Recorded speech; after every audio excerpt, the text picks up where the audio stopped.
কখনো কখনো মনে হয় গোটা পৃথিবী যেন থমকে গেছে এক অদ্ভুত নিস্তব্ধতায়, যেন অনেকের মাঝে থেকেও গ্রাস করছে অসীম নিঃসঙ্গতা। ব্রেকআপ করার পরে আমার ইন্টায়ার সার্কেল সবাই পিঞ্চ করা শুরু করলো। আমার আম্মু বলছিলাম মেয়েটা ভালো না। তো আমি অলমোস্ট 12টা মাইলাম খাইলাম। 12টা মাইলাম খাওয়ার পরে যখন হালকা টাল হয়, তো তখন আমার ঘড়ির কাজ করে আমার হাতে 52টা এমনি স্টেপ দিই, এবং এর মধ্যে 2টা আমার নার্ভে লাগে।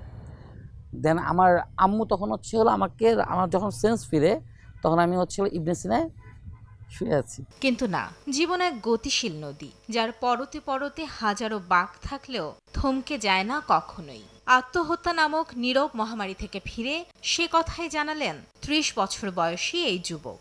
ওভারঅল জায়গা থেকে উঠে আসার একটাই জায়গা, ফ্যামিলি মেম্বারের সাথে ভালো সম্পর্ক এবং ম্যান সিলেকশন। আমরা ভুল করি, অ্যানাদার স্টেপ ইমোশন থেকে নেওয়া যাবে না, দেন বের হয়ে আসতে পারবে। বিশ্ব স্বাস্থ্য সংস্থার তথ্য বলছে বিশ্বে প্রতি বছর প্রায় 7,20,000 মানুষ আত্মহত্যা করেন। প্রতি 40 সেকেন্ডে প্রাণ হারাচ্ছেন একজন।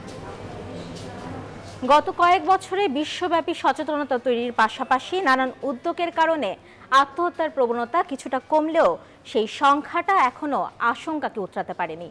এর মধ্যে সামাজিক হেনস্থার ভয়ে বহু আত্মহত্যার ঘটনা এখনো রয়ে যায় অগোচরে। আঁচল ফাউন্ডেশন বলছে গত বছর দেশে 310 শিক্ষার্থী আত্মহত্যা করেছেন, যার 61% নারী। তবে এ সংখ্যা তার আগের বছরের চেয়ে কিছুটা কম। সামাজিক চাপ, সম্পর্কের টানাপোড়েন, একাকিত্ব এবং মানসিক স্বাস্থ্য নিয়ে অসচেতনতার কারণে তরুণ প্রজন্ম, শিক্ষার্থী এবং নারীদের মধ্যে এই প্রবণতা সবচেয়ে বেশি লক্ষ্য করা যাচ্ছে বলে মত মনোবিদের।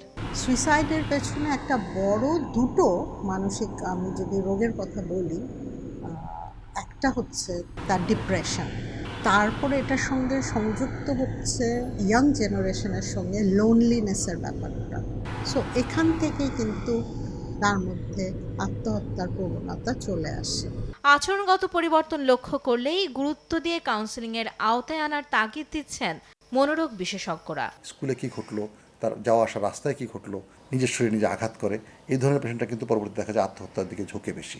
ফলে এই ধরনের যে কোনো সিমটম, যে কোনো লক্ষণ দেখা দিলে গার্জিয়ানদের উচিত নিঃসংকোচিত্তে নির্দ্বিধায় সাইকিয়াট্রিস্টের হেল্প নেওয়া। তীব্র মানসিক যন্ত্রণা কিংবা ভেতরে জমে থাকা হতাশার পাহাড়কে ডিঙিয়ে সুন্দরের পথে এগিয়ে যাওয়াই জীবনের প্রকৃত সৌন্দর্য। সেই সৌন্দর্যকে খুঁজে পেতে দুঃস্বপ্নকে ছাপিয়ে হাঁটতে হবে সুন্দর স্বপ্নের পথে। মাইমুনা হায়দার চৌধুরী, সময় সংবাদ, ঢাকা।